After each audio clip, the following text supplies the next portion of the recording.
Hey, what's up guys, Luke here from Screen Fiends. I know I've been away for a super long time. We haven't posted anything for months and months, but I'm back to post another video. If you're wondering where we've been, well, Sam's actually been working in a band, is actually in a band called Captain Jeffrey, and Nikita's actually just been very busy with the house, she's doing a lot of renovations, but she has got a personal vlog. She's just hit 1,000 subscribers, go and check her out. As for me, well, I've actually been working on a YouTube channel behind the scenes for a company, which I won't mention here because it's not really geeky stuff.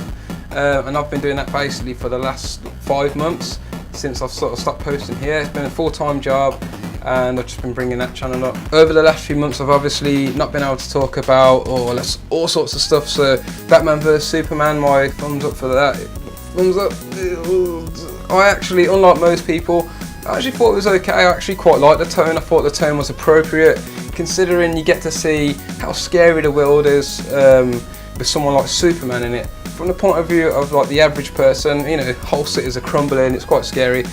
And Batman is a glorified psychopath. If he's not a psychopath, he's verging on it. Suicide Squad, the first half of that film is so cool. It is awesome, I love the music.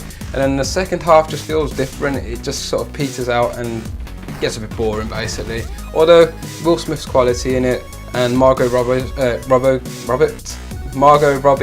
I can't say her name, Harley Quinn's character, she's awesome in it as well. What's going on at the moment is all the new consoles that are coming out, and I don't know why anyone's even surprised about this. It doesn't make any sense whatsoever. I mean, come on, PlayStation 1, going back all the way into like the early 90s, we ended up with the PS1 and the PS2, we had loads of different variations. So this is nothing new. I'm not sure why people always get surprised by this.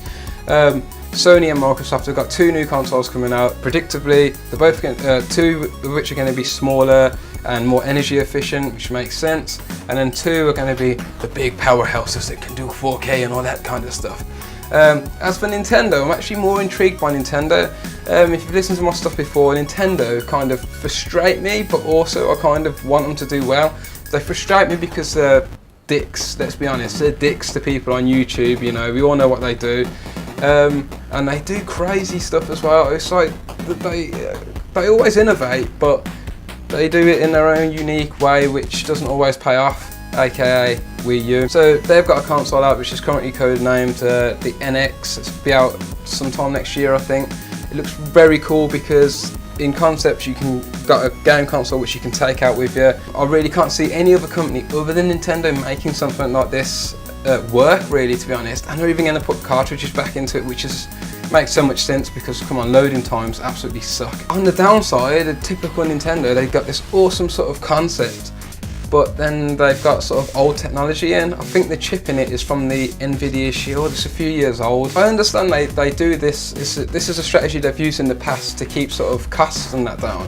But at the same time, if they just invest a little bit in some technology which is powerful enough to support sort of better graphics, and it also it's more attractive to designers because they can innovate through their graphics and that. I mean, you need to give them something. Yeah, obviously there's no point trying to compete with Microsoft or Sony. I mean, they do their own thing and Nintendo do their own thing, and what they do is fantastic. No other console or company, sorry, has got a better sort of lineup of first party games. You Mario's and well, for me Mario Kart's like probably my favourite game ever. Your Zeldas and so on. A game that I've been waiting for a super long time. If you all know me, everyone knows I'm a massive fanboy of Hotline Miami.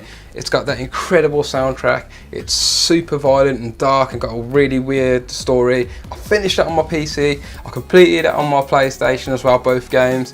And then I seen this trailer for a game called Mother Russia Bleeds.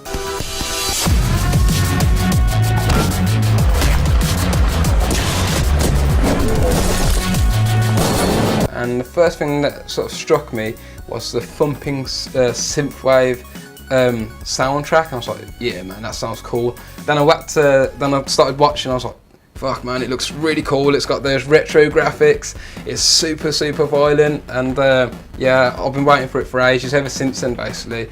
Finally come out a couple of days ago. Maybe I'll do some Let's Play videos on it as well. And I just wanted to offer my 2 cents on something as well. It's my 2 cents.